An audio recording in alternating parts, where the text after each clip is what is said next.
கவலைப்படாதீர்கள். கிறிஸ்துவுக்குள் பிரியமான சகோதர சகோதரிகளே, இயேசு கிறிஸ்து நாமத்தில் உங்களுக்கு என் அன்பின் வாழ்த்துக்கள். இந்த நாளிலும் ஆண்டவர் உங்களுக்கு கொடுக்க இருக்கிற வாக்குத்தத்த வசனம் பிலிப்பியர் 4 அதிகாரம் 6 நீங்கள் ஒன்றுக்கும் கவலைப்படாமல் எல்லாவற்றையும் குறித்து உங்கள் விண்ணப்பங்களை ஸ்தோத்திரத்தோடே கூடிய ஜெபத்தினாலும் வேண்டுதலினாலும் தேவனுக்கு தெரியப்படுத்துங்கள்.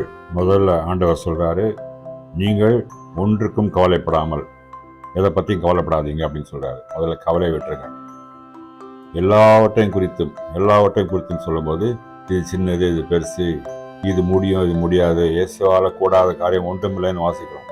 அப்படி நினைக்காதீங்க. எல்லாவற்றையும் குறித்து உங்கள் விண்ணப்பங்களை, உங்கள் அப்ளிகேஷன், பெட்டிஷன், கம்ப்ளைண்ட் எதுவாக இருந்தாலும் ஸ்தோத்திரத்தோடே கூடிய ஜபத்தினாலும் வேண்டுதலினாலும், ஸ்தோத்திரத்தோடையே சொல்லணுமா, ஜபத்தும் வேண்டுதலும்.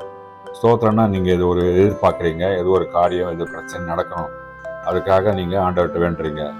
அந்த ஸ்தோத்திரம் பண்ண, ஆண்டவரே அந்த காரியத்தை நீங்கள் செய்து முடித்ததுக்காக நன்றி, நீங்கள் கொடுத்து விட்டதுக்காக ஸ்தோத்திரம், என் கையில் வந்ததுக்காக ஸ்தோத்திரம், நிறைவேற்றி விட்டதுக்காக நன்றி. பாஸ்டன்ஸ், நிறைவேற்றி விட்டீர், செய்து விட்டீர், கொடுத்து விட்டீர் அப்படின்னு சொல்லி நம்ம ஸ்தோத்திரத்தோட கூடிய ஜபத்தினாலும் வேண்டதுனாலும் தேவனுக்கு தெரியப்படுத்தணுமா.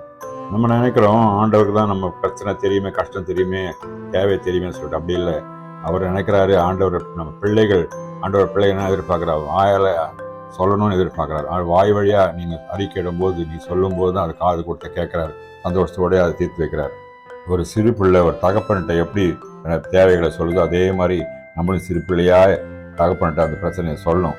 வேதத்தில் சொல்லப்பட்டிருக்கு, கேட்கிறவன் எவனும் பெற்றுக்கொள்கிறான், தட்டுங்கள் திறக்கப்படும் சொல்லி நான் வாசிக்கிறோம்.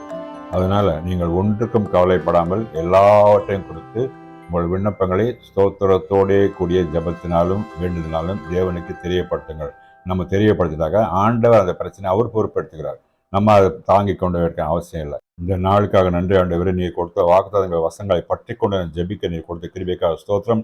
நீ அப்படியே செய்ய போகிறீர், செய்து விட்டீர்னு விசுவாசிக்கிறோம் சுவாமி.